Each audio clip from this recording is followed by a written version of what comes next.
recording. This is our fourth of 4 sessions, and we had a cunning plan, of course, and what we thought we would do is, if people are up for it, to report out on what we've learned, and we thought that might take the form of sort of debriefing somebody's personal experiment, if somebody wants to volunteer, and then kind of having an after-action review of the workshop in general to look at reflections on whether or not we've achieved any of our aspirations,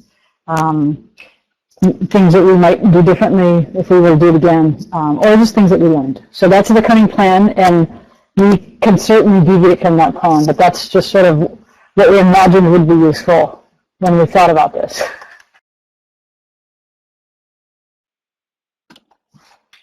Michelle, do you have any other desires, or does that seem okay? Well, so I'll admit I didn't really do any homework since the last time, so I'm not sure if that's experiment 3, but I didn't do any homework. I had a meeting with the group that we're working on that diversity and inclusion project, so there's some interesting things there that I might want to talk about. And I don't know if it was part of the content last time that maybe we didn't get to was about maybe change plans or something like that, or implementation. And so I'd be interested in doing a little bit more with that. And I mean, it could be just talking through some of the things associated with the project I'm working on, and that can be an example or whatever. But I guess want to let you know right off the bat, I didn't do any homework last week, so I'm not. Yeah, that might have. That might have a bearing on the agenda. Yeah, I'm sorry. I'm going to have to take 5 points off of your score.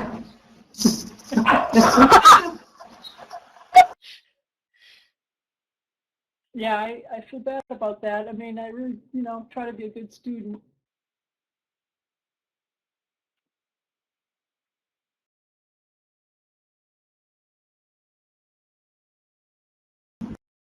So where should we start? Rose, did you say you have some observations, is that right? About your experiment, your trying experiment? Should we start there, or should we serve Michelle's interest in the design part? That's you're talking about the. I was going to say start with Liz. I can do it too if you got it. Should I go ahead? Yeah, go ahead. Okay. So my experiment was, I think I might have mentioned this in a second, that I was trying to not work, only work Monday, Wednesday, Friday. So I was not going to work Tuesday, Thursdays, or on the weekends. And, pretty much I'm not getting paid during the summer, so it's not like it's okay for me. So I was kind of doing it as a way of practicing for retirement. A colleague of ours says that, people plan for their financial retirement, but they actually don't know how to be retired because you've never really you've never practiced it. You always practice working. And it's not, I'm 56, so it's not so much that I'm going to be retiring right away, but I thought, well, might be something to do. So I set up sort of that structure for myself. So I kind of, if I look at the kind of the model of the iceberg, the structures I set up was there were certain days I was going to work and certain days I wasn't going to work. And then I sort of defined work as work at Cal Poly. Like things to do with Cal Poly, not, like housework was not work in my definition. So I have the structure set up, and then I kind of just had a discipline. Oh, and I guess the some of the principles that I want to live by have to do with transparency and congruence in my life that I kind of have a, I don't know, that I'm truthful about things and that I attempt to integrate something, which now that I said that, it sounds a little bit opposite because I'm kind of dividing up my time. But so anyway, what I did is I definitely worked on the days that I worked, and I was really productive because I had a list of things that I kind of had to get through, and I had time, which was, sometimes I'm not, most of the time I'm not productive. Most of the time I dilly-dally and kind of like check an email or, I don't know, make another list or something. It feels like I don't actually do anything. But on these days I actually did do stuff. And then on the other days I felt the emptiness, really, really empty. Like, wow, like sitting in my house going, oh my gosh, what am I going to do? And I noticed my house was a lot cleaner. I actually noticed I'm doing more craft things.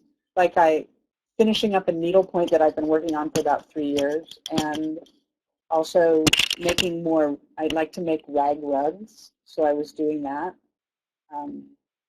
But it's kind of hard to fill up my time. I watched more TV. That was definitely something I did more of. And so I was just kind of observing that, like how to actually fill up that space. And it makes me a little bit anxious, like I'm doing something wrong, like I really should be working. But so anyway, I think that's the debrief of, those are kind of the things I learned. I'm glad I did it because I think it does take something to learn how to not work for me, because I generally work all the time. That was good. Oh, I also played my cello more. That was another thing. I'm not a very good cello player, but I've just recently taken it up again after a 35-year hiatus. So I'm playing it. I played it more, which was very sweet. So do you guys have any questions? Maybe that would be I do. So, Liz, what do you think the purpose of the work was serving for you? You said you noticed it in the absence of it. You were uncomfortable or whatever. What are you uncomfortable with?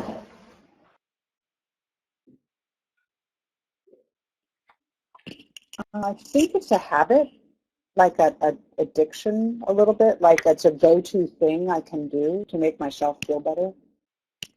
I think what it also does for me is I have this there's this saying in the back of my mind that echoes sometimes that's is your life justified? And like, will my life be justified at the end? And funny, if I actually look at it, even now I'd be like, yeah, it's okay. It's an okay life. But I still think that drives me a little bit, like somehow producing something is the right way to be. You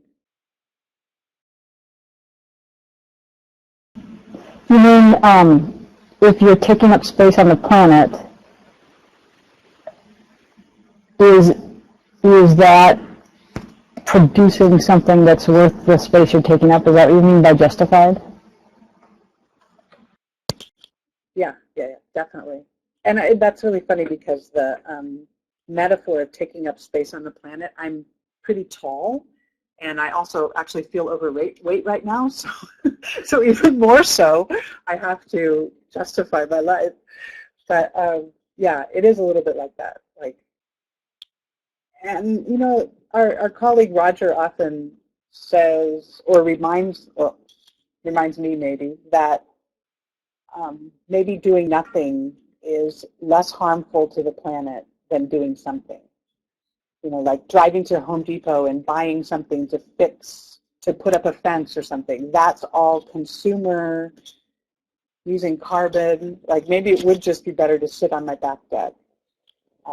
So yeah, it's a little bit like that, but I can see I'm mixed up in the culture's definition of what it means to have a justified life, or to pay back the planet for the space you use. So is this a long-term experiment, like for the rest of the summer, or just 1 week? Yeah, I think I am going to continue it for the rest of the summer. I'm probably going to go on vacation for the last 2 weeks of August. Yeah, probably only be for another couple weeks, because then I'm going to go on sabbatical during fall quarter, so then I have to kind of get myself working. It will be a disruption in that whole thing, but I think so. I think it will be another couple weeks. I'll try it. See how many rag rugs I produce. Yeah. So did the boredom, did it change? Did you feel a little bored or the whole time, or just at the beginning? I think it's getting better. That's a really good reflection. I think it is getting better. I'm thinking of other things to do. So initially all I could think of was watch TV or make a rag rug and clean house. But now, I just borrowed some Arduino from Linda, and I'm going to start playing with that some more. So yeah, I can think of more things to do that, so that's good. Yeah, that's good. It seems that the diversity of activities is kind of increasing. That's a good thing, because that seems as if retirement you should be able to have a diversity of things to do. Yeah. And so since I didn't even really look at the homework, how does this relate to the workshop? Is it about change, or I'm not even sure what the experiment was supposed to be, but it was about making a change and seeing how that was, or Can I say? One of the things that we have noticed is that in change processes, and this kind of accounts for our behavior as well as other people's behaviors, we often go into it thinking, okay, I need to change that. This STEM education here is not good how it is. I want to make a change. And often what we mean by make a change is we want other people to do things differently. And so part of our practice is being engaged in change in our own lives, so that we understand what does it mean to actually change. And oftentimes we approach changing somebody else's behavior as if it's an easy thing, when we ourselves can't even change our own behavior. So it's really a practice in studying the experience of change in a way that really kind of cultivates compassion, rather than kind of what? You didn't do what I said, you loser! And so I think, we ourselves can have an intent. Myself, I intended to do the experiment this week, but I didn't make time to, the homework was to design a change process and then try it, take the first step in it. And that might be a good way to transition kind of to your question, Michelle. You said we didn't quite get to that last week about actually designing a change process and how you might go about doing that. And I think that's something you wanted to, the first meeting, I think you said something about that, strategies for effective change. So maybe it's a good thing to kind of revisit that and look at how you might do that based on a principle.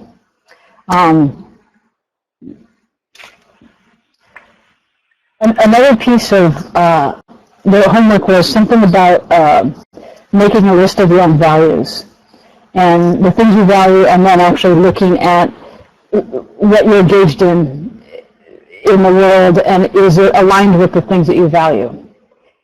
And oftentimes for us, we have found that that's a good way in to just seeing, okay, am I living my values, or is it something different than that? And in change process, oftentimes there's a set of values we're trying to live out, but until we kind of see those values and hold up our behavior against them, it's hard to actually start working with it. also just want to add that it was a little bit of a change process for me. If I'm looking really long term, say 8 to 10 years, I'm actually thinking I'm going to retire someday, and what will that be like? So it's kind of more in a process of a long-term preparation for that. And I wanted to, and just because, our friend Rogers is, well, nobody practices for retirement, it was like, oh yeah, that might be something to do about it. So it was a little bit of a change process when I'm looking ahead at the things I want to do in my life.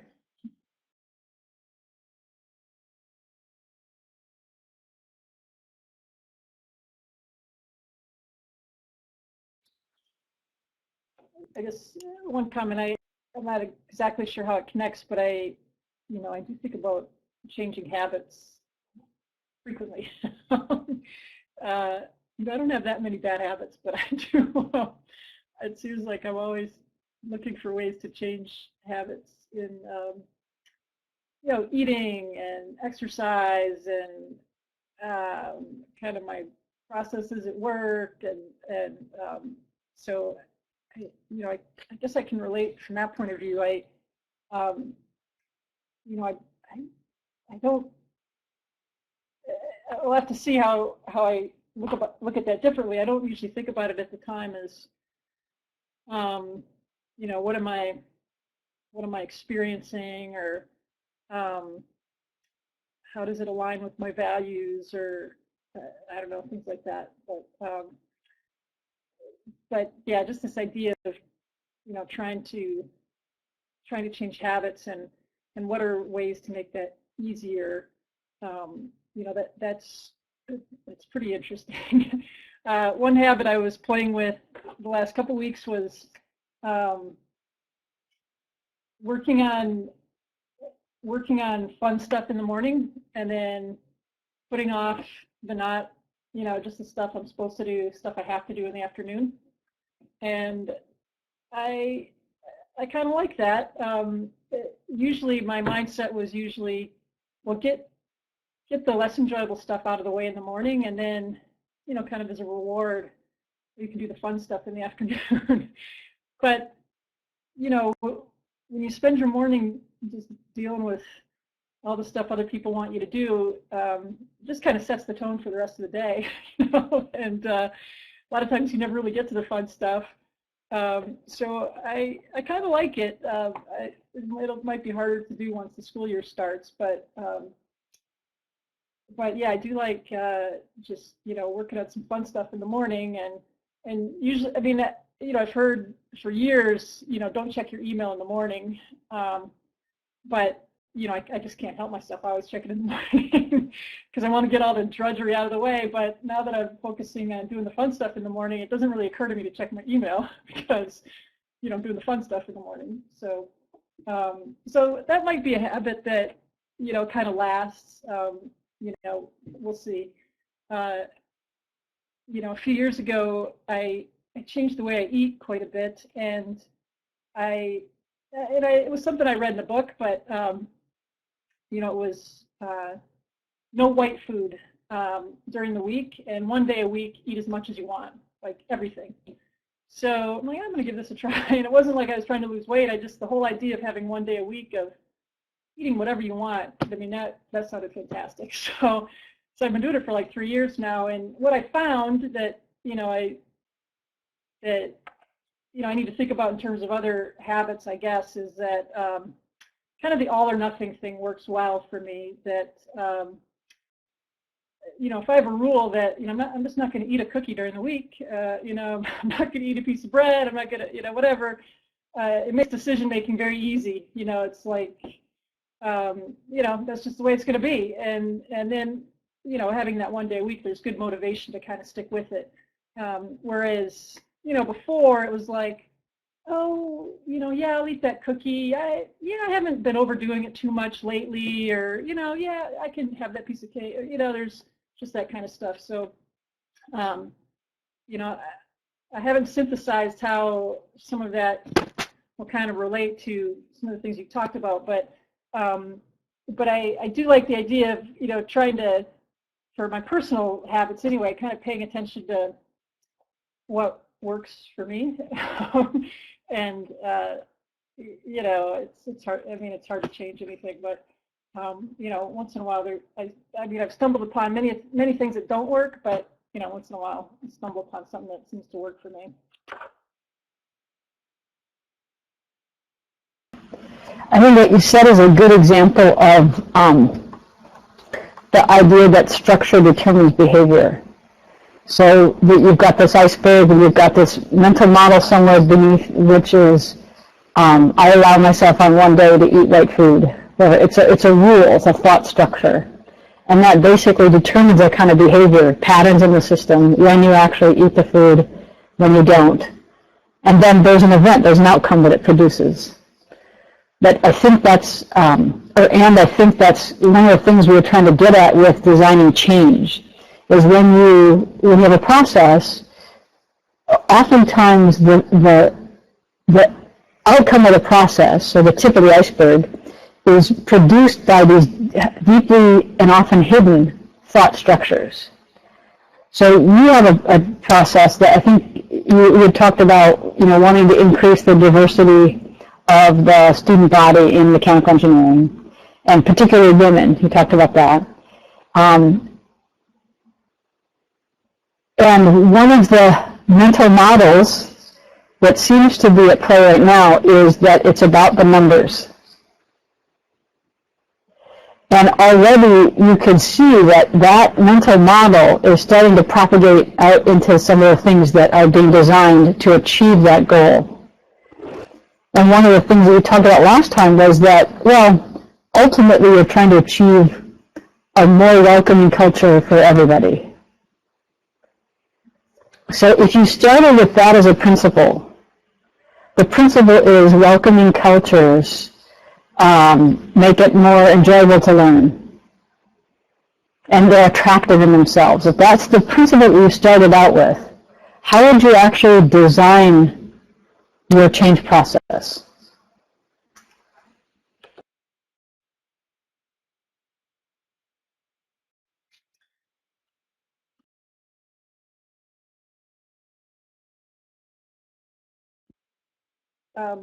Well, you know, I think you mentioned some things last time about, you know, finding out what makes a culture feel welcoming.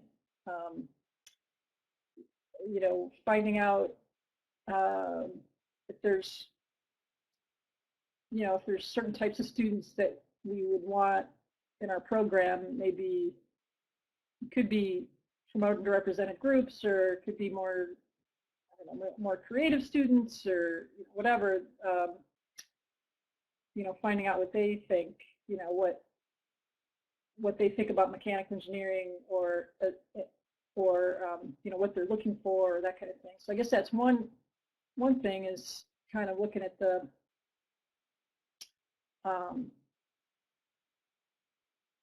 you know, the students who might come and gathering data.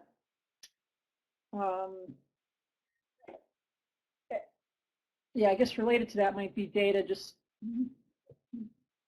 maybe it's the same thing. I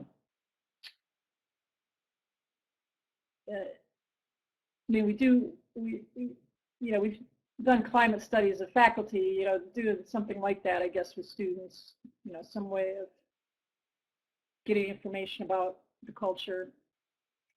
I think it might produce some interesting feedback, especially, you know, especially if we compared faculty impressions with student impressions, and then, well, looking at different, yeah, I guess just looking at a range of responses from students. Yeah, that could be, you know, that could be good. So, I guess if we had that type of information, then what would we do with that? Michelle? Well, yeah. Who is we? If we had that type of information, who's we? Well, I guess to begin with, it would be our little committee, and then beyond that, I would say it'd be faculty. There's probably things we can I don't know at what stage, but we can try to get students involved in that as well, in designing a change. I don't know. I'm just kind of thinking out loud.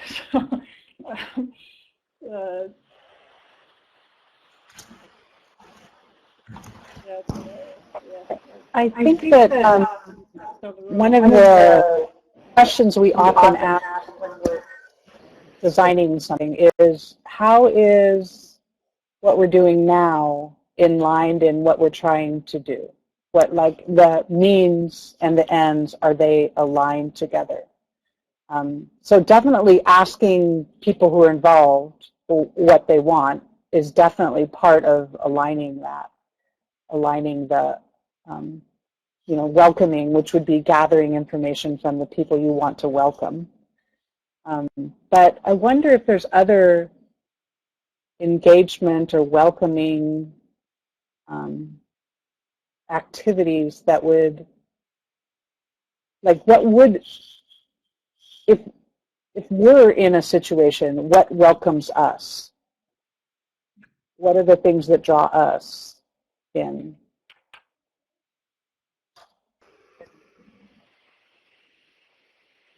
No, I think you're asking is if the end you're trying to achieve is a welcoming environment. You're asking the question, is the means itself welcoming? Is it experienced as welcoming? For example, is it an open group where people are welcome to participate? Or is it an appointed group? Or how did the group itself come into existence? Is that what you're asking, Liz? Yeah.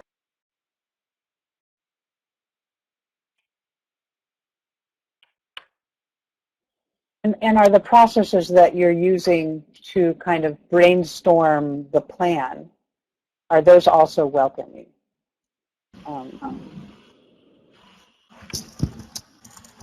And I guess it would just a matter of, I'm not even sure what welcoming means. Maybe it's just a matter of maybe every meeting or something, say, reflecting at the end, were we welcoming?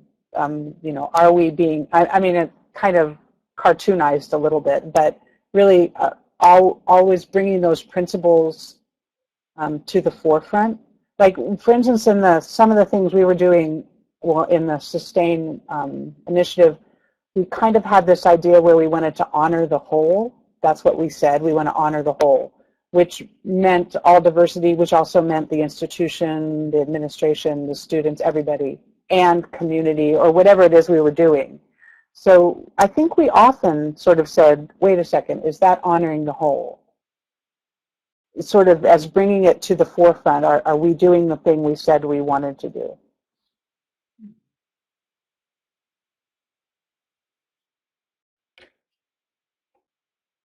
Yeah, I guess a couple reactions. So the one about like who's in the group, I know, this was definitely an issue in doing our curriculum revision. We kind of bypassed the regular curriculum committee when we did that, and I've been on the curriculum committee almost every year, but there's a couple members of the curriculum committee that are really difficult to work with. So we sort of formed a different committee to work on curriculum revision. And, people were invited, but I think also people who had interest could have easily been invited. And so I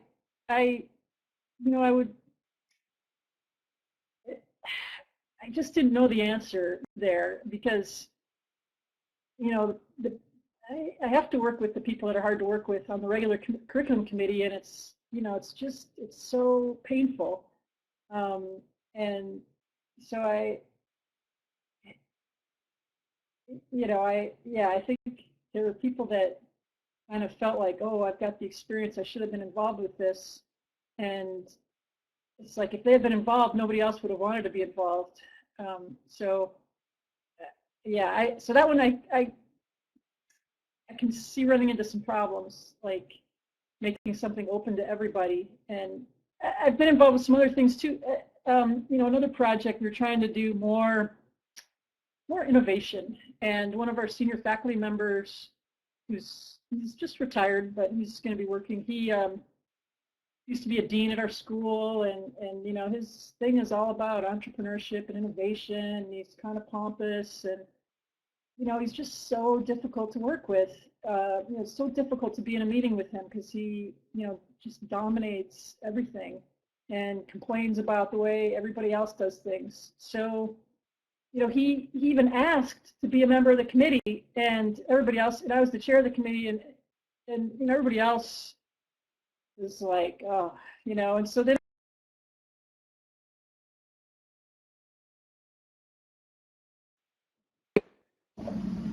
Michelle, you lost your sound just when it was getting juicy.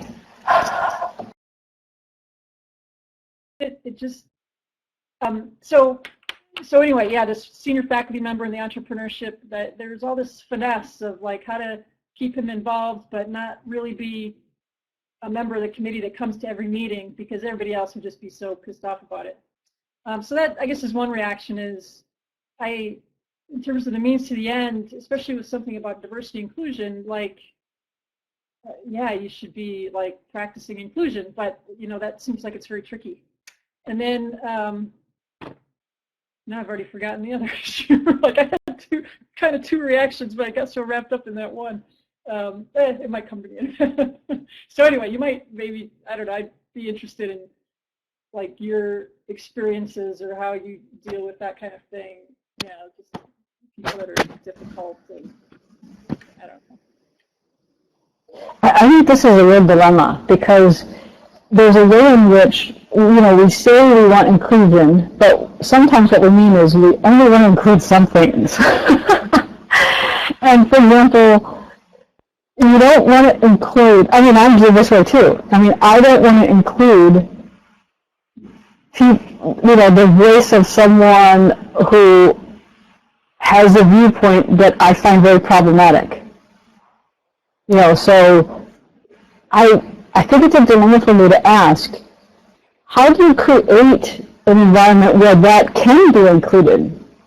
Or where you can kind of, part of what's welcomed is to say, when you talk about that, I know that seems very valuable to you, but I'll just tell you that many students experience that as oppressive and abusive, emotionally and psychologically, in your classes. It's just this radical notion of, can we actually include the emotional experience of, and as well as the intellectual content about what we're doing. Because ultimately, a lot of the changes that are needed are correlated to the emotional part of it. A STEM education. It's a lot of it occurs as really unappealing because it doesn't allow room for people's own interests. It doesn't allow room for values that aren't aligned with the majority values. It's really not so much, we're sick of Ohm's law. It's that the learning environment is hostile to all but one particular demographic. That's really kind of it. I also want to add that, no matter what, I guess, related to the feeling of what it is we're doing to the planet, I just think, oh my gosh, we're just like so messed up, and yet I drive everywhere. So there's this principle, like, I do the best I can, except when I can't. Except when I actually can't do that. I can't include that guy in the meeting because it's too painful for me. And I know I'm falling short of my ideals, but it's the best I can do right now. So I think that there's also a gentleness, like, for ourselves. Like, we can't actually do that. We can't we can't do the things we aspire to. Oh, okay, we just can't do it. But just recognizing there is that gap between I want to be inclusive, I want to have all the voices, I want to be welcoming, I just can't right now. Acceptance, kind of.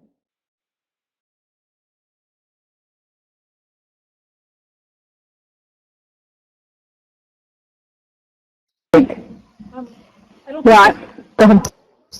I don't think this was the second thing. There was something else, but I wanted to make sure I talked about this a little bit. So, so we had a meeting yesterday with the diversity inclusion group, and most of the committee was there. There was one person who hasn't made a lot of meetings that was there, which was good. And you know, I kind of pushed that I kind of pushed that we did what the leaders of the workshop told us to do, which was to review this document that was about our goals and where we agreed and disagreed and whatever. This was some feedback we got from the consulting group, and so we did that. But one member of the team is very, very task oriented, and he brought up that he was on a committee a few years ago that was trying to increase diversity of faculty, and was, they had been involved, or I can't remember now exactly, but they got some coaching, I guess, from some people at University of Michigan who were involved in an advanced program, and they spent a couple of years trying to figure out better ways to recruit faculty, and he said, I gave 3 years of my life to that, and nothing happened. Like, we were very diligent about it, and we met all the time, and I want that 3 years of my life back. It was kind of his thing. I don't want that to happen this time. So, he once, he said, I think the reason it failed is because we didn't have short-term goals, and so I questioned it a little bit. I said, well, is that the reason it failed? There's probably a lot of reasons it failed, or what's failed, whatever. But we had this little bit of I'll say a little bit of a tussle, not a tussle in a bad way, because at some point in the meeting, he kind of said something about, I don't want this, kind of touchy-feely experience where we're kind of thinking about these issues on a theoretical level. After a year, I want something to be different. And so, and I said, well, I understand better now where you're coming from. I mean, because he's been kind of this task-oriented thing all the time, this experience he had before. I said, but I got to admit, I kind of like the touchy-feely part of the big picture concepts, And so, we both at least could kind of appreciate where we're coming from, because he even said after, or, he said a little later in the meeting that, I can see that for you, for this to be a worthwhile experience, it's maybe going to be a little bit different than, for me. And, but, in general, all of us on the committee, want something to happen. It's like we don't want a year to go by and like nothing really changes. So, and I think, it's pretty, when nothing changes, it's pretty easy to just say, well, we didn't follow a to-do list, or, like, we weren't very good project managers, and we didn't have a well thought out plan. And so, I guess it kind of left me wondering, how do you, well, it's not like you can really guarantee success, but, like, how do you make a good stab at this and, not be left a year later saying, oh, this was a big waste of time, and, and it's a big waste of time because we weren't task-oriented enough, as we were doing it. Yeah, so anyway, so that was one experience I had yesterday that, I could see was, it definitely, the time with you, it kind of helped me recognize a little bit what was going on, and it was a positive thing in that we were both able to, kind of talk about what we wanted, and, bring some of our hopes and fears to what was going on.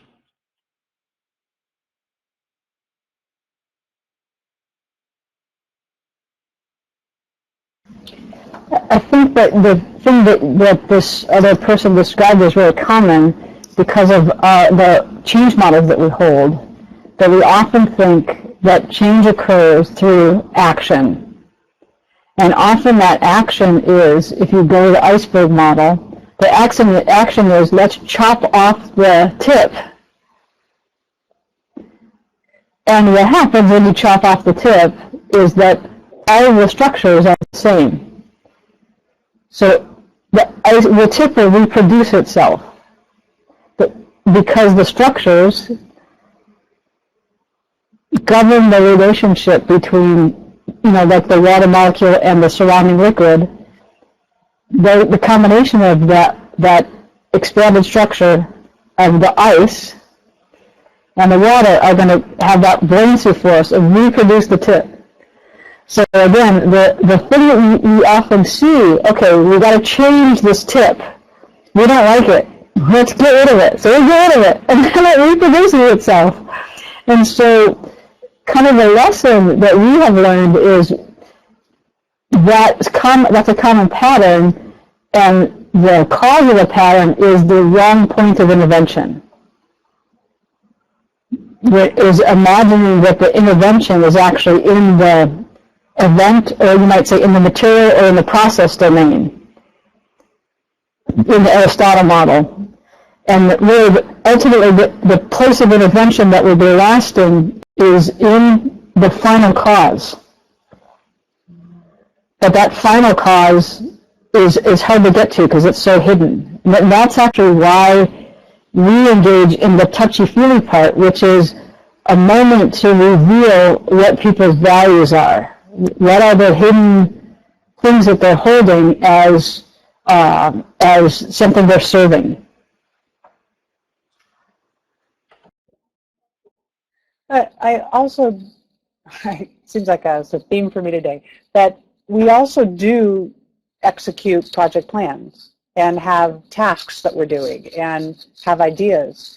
But I think that one of the places we often have a question is, what is the structure that enables a different outcome? So looking at the structural level of the processes, just like when you were talking about changing your habits and having rules or something, are there things like, you don't just say, don't eat that. You actually say, is there a structure I can set up that enables that outcome that I want? So I think lots of times we actually say, is there a structure, whether it's a physical structure or a time structure or a policy. The other place that I think we've been a little bit successful in intervention is in the narrative of the things we're doing. Like, how do we talk about the stuff we're doing? And can we change that? Or can we sort of perpetuate a story that's a narrative of the things we're doing? Like in my department, we were having a conversation about changing the mission statement.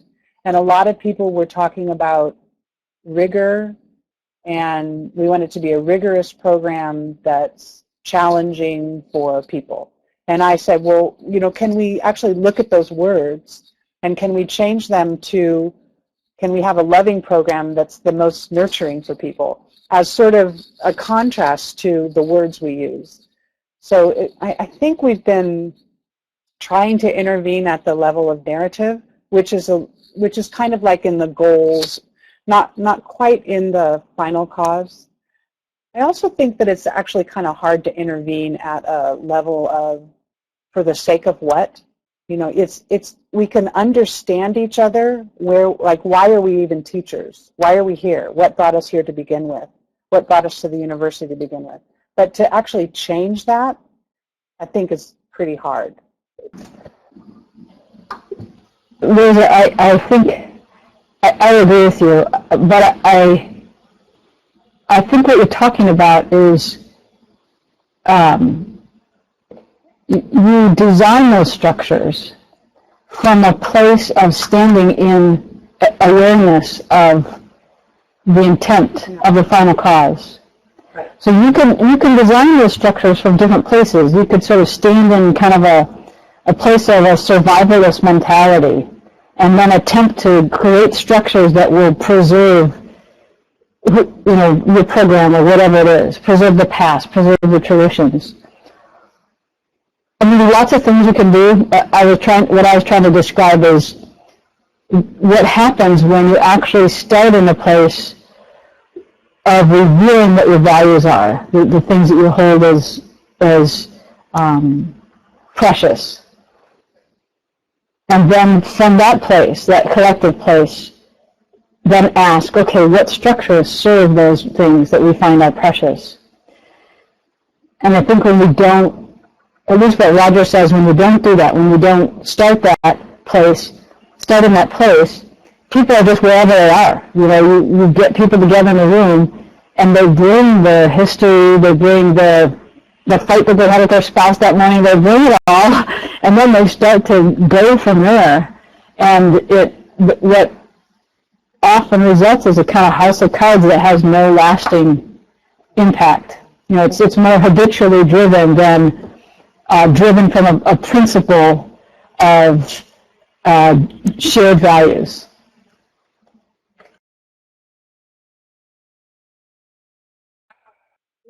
It's also been my experience that a lot of faculty don't have patience for that conversation, and then you're like, well, what am I left with then? Well, they don't want to. They think it's a waste of time. They think it's touchy-feely, and I guess then what I'm often left with is, okay, well, am I doing, and do I have principles? I mean, more just I can't include the whole community because they don't want to, which is I have to accept that. But can I work from a place of principles and remembering why I'm there? Well, yeah, as you were talking, as both of you were talking, I was trying to think of kind of paths forward. So, for example, at the next meeting with this group, the taskmaster, he wants to lay out a kind of a syllabus for the next 15 meetings. And he said, the plan will change, but I think we need to, lay out a plan. And so, I can envision. I mean, this last meeting, I don't know if we got to the level of principles, but we talked about why this mattered to us, and everybody had kind of good stories to tell there. Like this guy, for example, he just had a bunch of. He runs a student group that does aerospace stuff, satellites and all kinds of stuff, and they just had a bunch of people from the Air Force visit, and I guess the people from the Air Force were, just awful in terms of the types of jokes they made and offhand comments they made, and just not very professional. And he said it was a good teachable moment for his group, that because they, some of them would kind of chuckle at some of these jokes. And so anyway, he had a meeting with them later to say that's really not the way to be a professional, And so he said it was a good teachable moment. And so I could see him wanting people to graduate that work well with people that are professional and so on. So anyway, as you guys were talking, I was thinking, okay, we can still have plans, and I'm not like completely opposed to this 15 meeting syllabus or whatever, but I was, trying to think about some of the things that could be in that plan, like,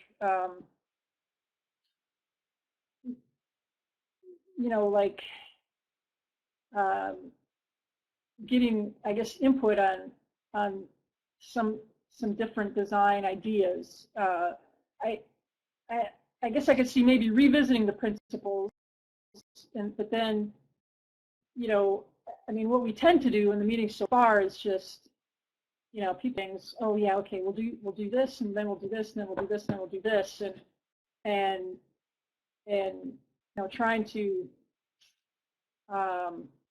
say, okay, like or 3 of the weeks of the, I shouldn't say 3 of the 15 meetings, maybe we'll just focus on design ideas for for this project. Or and then the other thing that came to mind is, you know, it would probably be tolerable for him and some of the others that we did have some kind of process check at the end of the meeting. You know, maybe it's 5 minutes or something about kind of how we felt and what.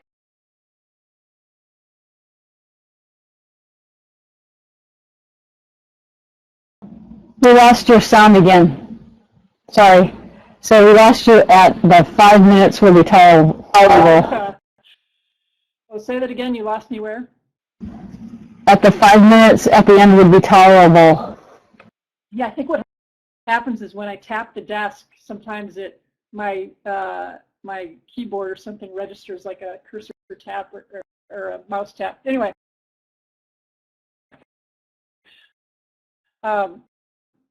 Yeah, so I think we could do like 5 minutes at the end where, you know, just kind of a check-in with everybody about meeting, or if, you know, kind of how they felt about it, or were they satisfied or whatever. I think the other members of the committee, and actually there's kind of a range of, I think, tolerance for that kind of thing, but I think the other members of the committee would you know, they could indulge that. That's something that they could do and not feel like it took up too much time or whatever.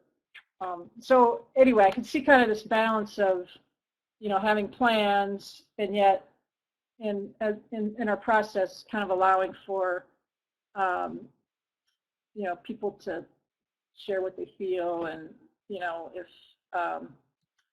the process is working for them and they're getting out of it, you know, what they want, and so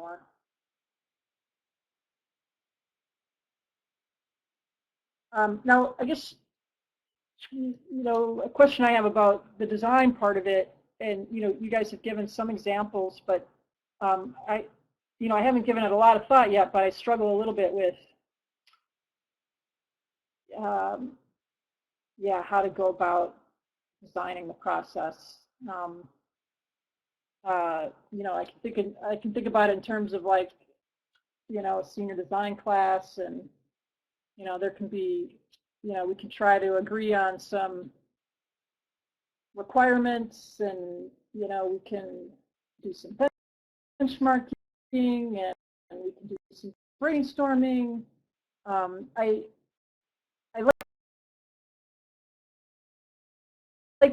like the you know, I like the iceberg metaphor and the idea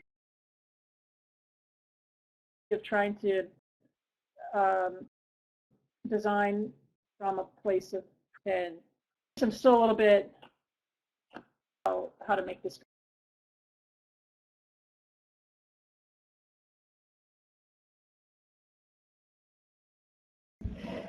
Michelle, some of your communication was broken up. What we heard at the end was, I like the idea of the iceberg metaphor, and then we heard something about you were fuzzy about. And it seems like you're waiting for input, and we don't know what that is. Okay, so I like the idea of trying to design from a place of principles, and rather than focusing on the symptoms. And I can't remember if this was part of what I said. Like you know, I understand kind of the process for that we go through mechanical design and sort of step 1 and step 2. But I don't. I guess, like, for example, if we were trying to change something about the structures, like I don't even know what the structures are. Like I guess maybe there's some policies, like you know, admission requirements, but I guess I could sort of see somehow we have to identify structures that would have an effect on this. I guess I don't know. You know, I can see people kind of brainstorming, which, you know, we've done to some extent, about, oh, let's put a module about this in a class, and oh, let's train TAs to be better facilitators with groups. Oh, maybe at the next faculty retreat, we'll try to do a session about, inclusive teaching, or, so we can throw out like ideas like that. But I don't know how that changes if, like, we're focusing on principles, like, yeah, what do the ideas even look like when you're working from that place? I just want to suggest that something that's helped me a little bit is shifting a little bit from the engineering design methodology where you have engineering specifications and then you generate alternatives and you evaluate and then you build and then you test, to something that's a little bit more like design thinking, like IDEO, Change by Design, the Stanford D Lab kind of design thinking. It's a little bit, that's been a little bit of a help in some of the things I've been doing with other engineers, because they talk about empathy, empathy for the user, and they talk about rapid prototyping. Those are kind of the two things that are very different than the traditional design process. So I think that helps a little bit. You could shift to that. It helps with engineers because most of them have heard of it, or it has some sort of, I don't know, some sort of reputation about it. Yeah, anyway, that's the only thing I was thinking. Maybe Linda has something else. Yeah, the thing I was thinking about is the difficulty of actually even seeing the principles that we're invisibly holding. And an example of that is we saw that in the language of the NSF pamphlet on STEM education that we looked at together, how there was the principle of capitalism and capitalizing on diversity. It's oftentimes hidden from us. So one thing you can do is actually go through an exercise where you don't make it hidden. And Liz and I were planning on doing this with you, but it's something you could do in a group where you, as a cartoon, really pick a principle and design to it. So, for example, I put a couple up here. If you want to pick one that's really awful, like, not awful, but something like, we do what we're told. That's a principle. And if we held that principle, we do what we're told. Or father knows best, or something like this. Or time is money. Something where you pick a principle and then as a group really just design to it and make it very explicit. And I think oftentimes what you learn is you're holding one of those principles. That our classrooms and our curricula are, if you're going to design something to fail, there's a good one. Let's say you designed the class or designed a program. This is a fun one. Design a program to produce only white male graduates. Design it, like really as a group. How would the intake process be? What would your marketing materials look like? What would the classroom look like? Who would be the faculty standing in front of the room? What would be the industries that you would engage as partners to the institution? And if you go ahead and design that, I think what you'll see is you pretty much have the thing that you have. But it's interesting as an exercise to attempt to design something that you don't want and see how much it's actually the thing that you have, that you're doing something invisibly that's producing a result. These are just sort of ways to get at it sideways because oftentimes we can't see it directly, like Liz said. Yeah, I wanted to mention at some point, Linda, that I went to your workshop a few years ago. It was at an NSF Grantees Conference, and it was you and the guy from Olin you had us design a curriculum that was sure to fail in 10 years and design one that would be like wildly successful in 10 years. So I thought that was great. And actually the following, maybe just later that semester, we were having a series of meetings, like department meetings, where we focused on curriculum change, where we were just beginning to work on it, because it was probably about 4 years ago or so. And we did that exercise,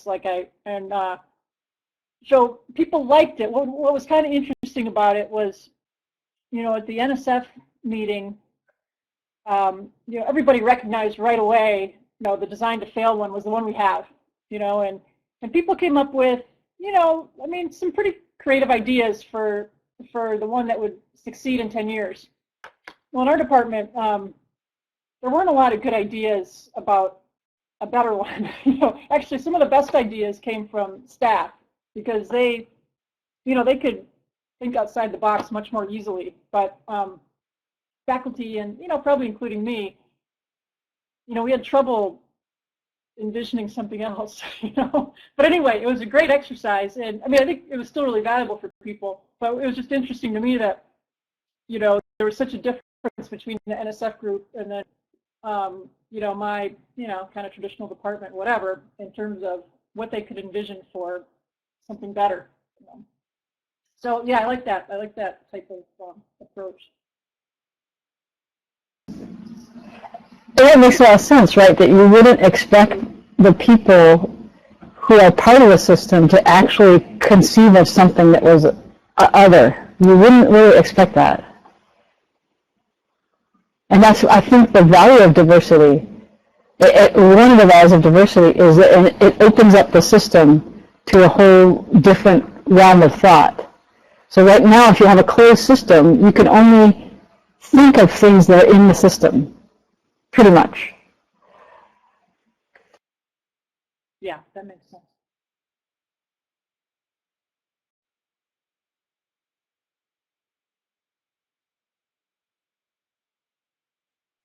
Also, I was just oh, go ahead, Michelle. Go ahead. I'm just going to follow up on what you said, Liz, especially about the rapid prototyping. Just the idea of kind of building failure into the process a little bit. That instead of, like I said, I'm good with this 15 meeting syllabus, but maybe part of it could be, okay, we're going to try, a new module in, ME 2000.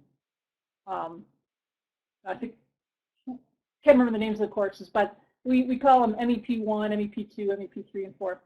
So these are 4 new courses we have. So okay, we'll try a new module in MEP1, and we'll, see how it goes, or maybe, part of our plan will be, maybe we'll have 3 or 4 things that, okay, we think this is going to be helpful, but that we have kind of the idea that, we'll try them, and with the understanding that some of them might work, some of them might not, and we can try to improve on them, so that, yeah, we kind of anticipate in the beginning there's going to be failures, and we're going to have to make revision and so on. So I guess I like that mindset about it, that, oh, we don't just have this grand plan, and if we execute it, it's all going to be great.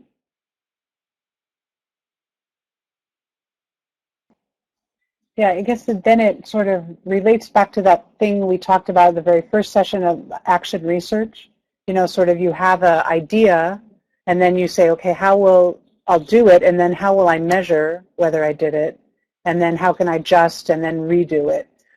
So I think that methodology does help when you're thinking about rapid prototyping and planning for failure, that that learning in the process of learning. Also, you mentioned reflection in that process, that's also, yeah, the other day I was doing Arduino, and I was just putting things together, and I was like, oh, it worked.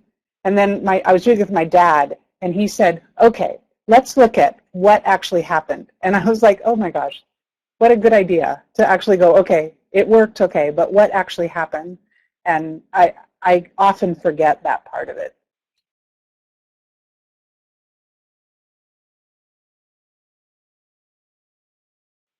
Yes, now I think we imagined that we were trying to keep to a time limit. So the last thing was then after action review. And an after-action review is something we try to do most of the time. And there's kind of 3 questions we ask. One is what was planned, second is what happened, and the third is what was learned. So I think we want to do that for this C2 Gen class, so we can kind of say, well, what was it we were going to do together? And I think we were imagining we could, can we bring up the aspiration slide, maybe? Do you think we can? Don't know. Okay. We did a screenshot of it, but whether it shows up or not. But we can also just say what it is we planned on doing. No, that's not it. That's the change one.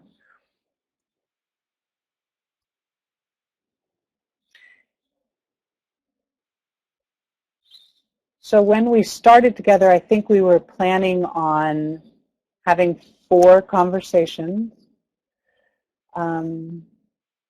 And we had aspirations about why we were here. And I think they were something about managing change and that change is hard. I have it somewhere.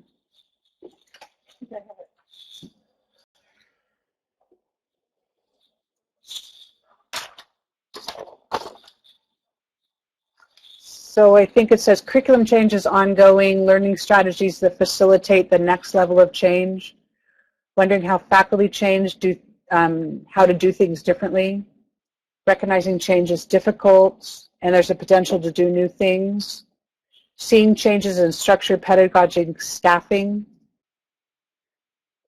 looking for strategies to guide organizational change, particularly in a conservative system, expanding the community of educators who are also thinking about change, and why do some things stick and some things don't. That was kind of what we had for our aspirations. Do you remember anything else, or did we have other aspirations that we didn't collect there, or other plans?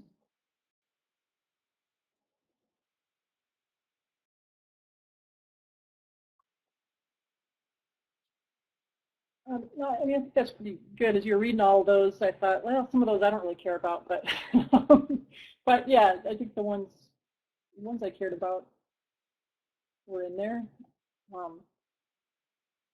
Yeah, just I think probably I had something about strategies, and change is hard, and what are strategies to make success more likely.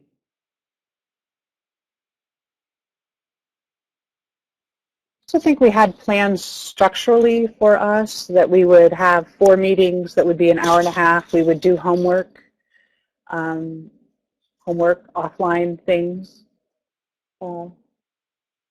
I think that we had a plan for that.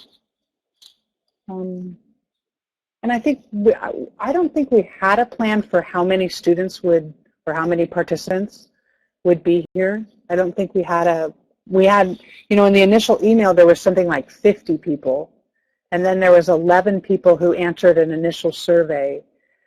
So that we were really unsure about how many participants would be here. So just thinking about what was planned.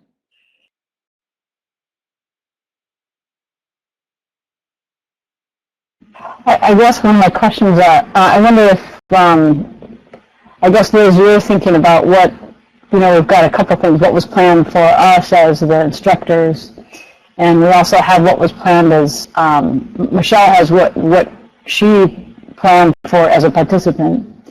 So we've got, I'm curious about what, Michelle, what happened from your point of view? You had planned to take away strategies for change, effective change. What was your experience of what happened? Well, I think I got that. It was different than I expected.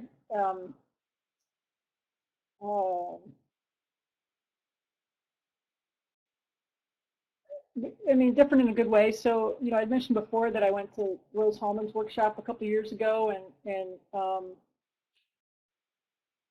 this approach was different. Less of the external course model here. But I think I did don't know if strategies is the right word. There's some of that for sure. Definitely a little bit different perspective about change and how it happens. So strategies, but maybe also a better understanding of how change happens and why, why it doesn't. I mean, just thinking about the iceberg model and, how we typically go about making changes and yeah, some of that's doomed to fail just in the approach that, or the things we're addressing. So anyway, so I guess in summary, yeah, I definitely learned some strategies, but learned also more kind of concepts about change or models of change that I didn't expect.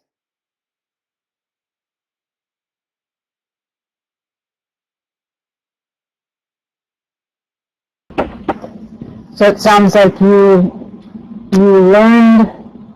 Oh, there you go. No strategies anymore. In terms of how it happened for you, Michelle, what would you say what was the things that led to you had some insights. So how do you think those insights took place?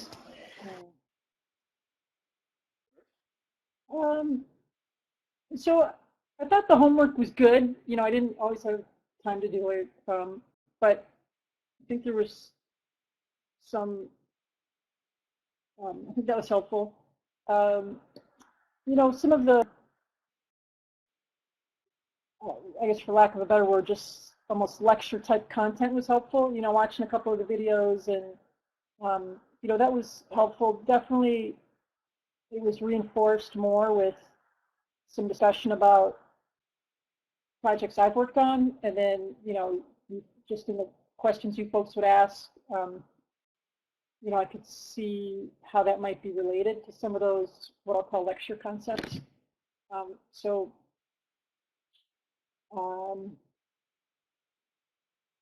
Yeah, I mean, obviously I got a lot of personalized attention, so, I mean, that was very helpful in terms of, for me to be able to see the linkages from things I'm experiencing, and then, how it relates to some of the models and things that you talked about. I could say, oh, okay, yeah, I see that. Whereas, if it was somebody else's project, I probably still would have gotten something out of that, but it, might not have been, I might not have cared as much, or, whatever. So definitely being able to relate it to my own problems and my own projects, I think that helped a lot. Liz, what do you have to say about kind of this stuff over here, or varying ability to engage in homework and such? Do I have anything to say about that? Confess?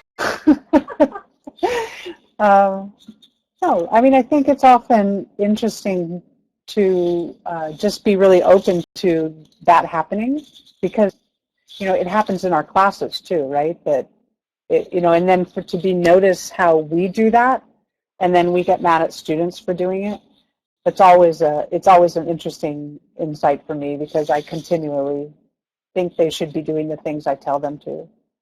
But I also think about, I really enjoyed just the three of us having a conversation. I mean, it's not exactly an efficient mode of, I don't know, instruction or something if we're prioritizing efficiency. But for me, I think I learned a lot more about it. I don't know, the whole process of talking about change models actually solidifies something for me inside my own belief. It's like saying it, talking about it helps to make it more real or something. So it's been super useful. And then just the thing that I wanted to have, my purpose, my aspirations, was expanding the community of educators who are thinking about these things. And now, I mean, I feel like that was great too. We got to know Michelle and have conversations about real conversations about what it is we're struggling with. And so for me, I just feel really like my aspirations were attained, and I'm very glad for that.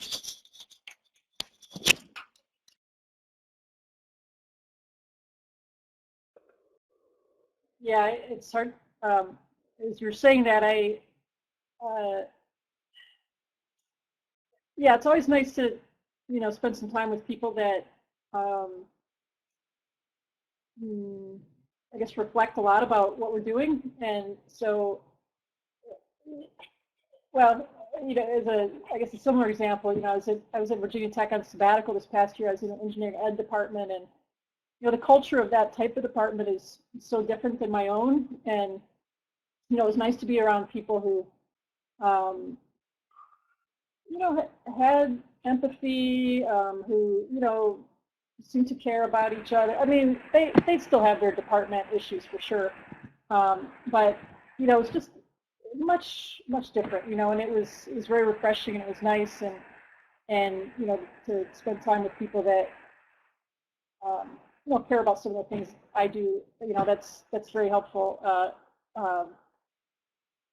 At the same time, it would have been neat if there were more people that could form a similar bond with or whatever.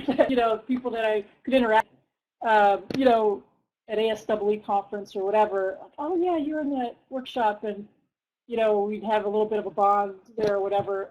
So I missed out on that, but there's kind of trade-offs and everything. So I got a lot of personalized attention, and I didn't. And I learned,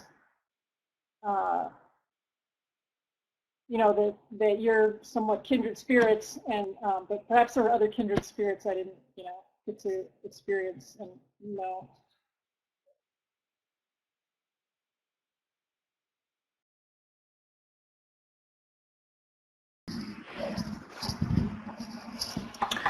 Well, I think that it's almost always for me that what happens falls short of my aspirations. But I'll say that in general, I've been very grateful for the time that all of us contributed, the time and attention that we all put into this workshop. It's been life-giving for me, and I think that this is one of the things that we have learned. If we don't enjoy the process, it's often the case that we won't get to the utopia that we envision. So we might as well do things in a way that is enjoyable itself, because at least we have that. And so one of the things that I wish for you, Michelle, is in your change process, if you can find with your colleagues that the process itself is life-giving and gives you lasting, relationships that ongoingly allow this creativity and this well-being for the system that you're in.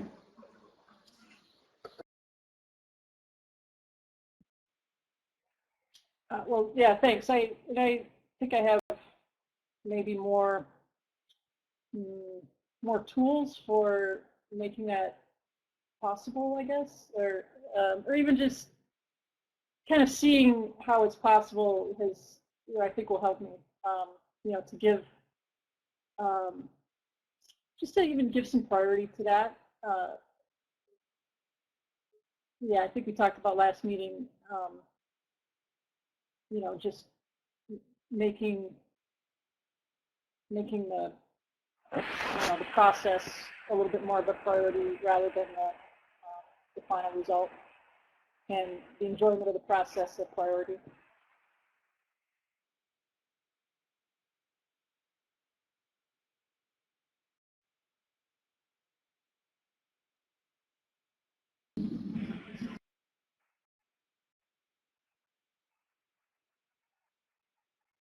So will you do it again? Do you think the talk will carry on?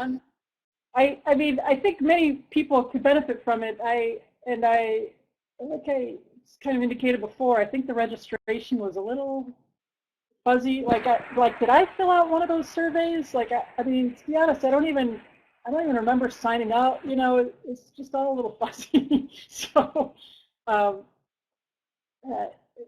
yeah. So I think there'd be a lot of people interested in this topic, and I think the mode.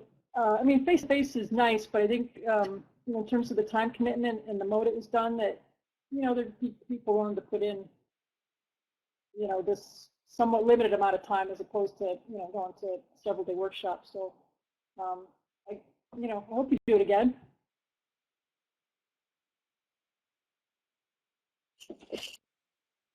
It's possible to do it again. Yeah, I mean, I think I was surprised at the level of time commitment it required. I wasn't exactly sure. I don't know. When I entered into it, I didn't know what the time commitment was going to be. But now that we've sort of have a structure, that it might be easier to do it again. So we'll see. But it definitely was worth it in the process. I enjoyed it.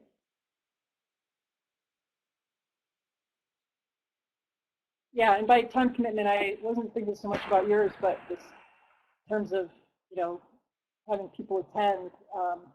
I don't think the time commitment would be what would dissuade them or discourage them, or I just think it was kind of the way the program was rolled out, and the registration process being a little fuzzy, and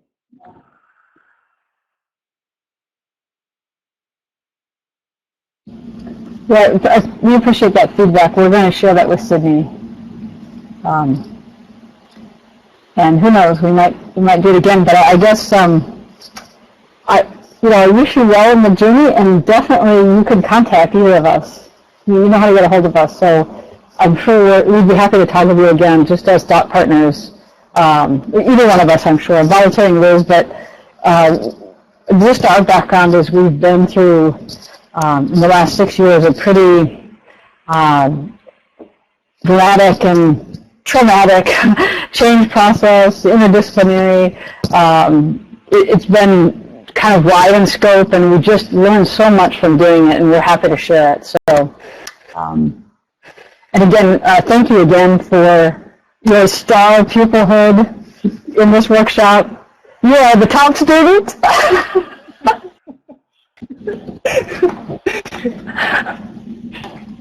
Well, yeah, thanks for your expertise and time, and for sure I'll be in touch somewhere along the way.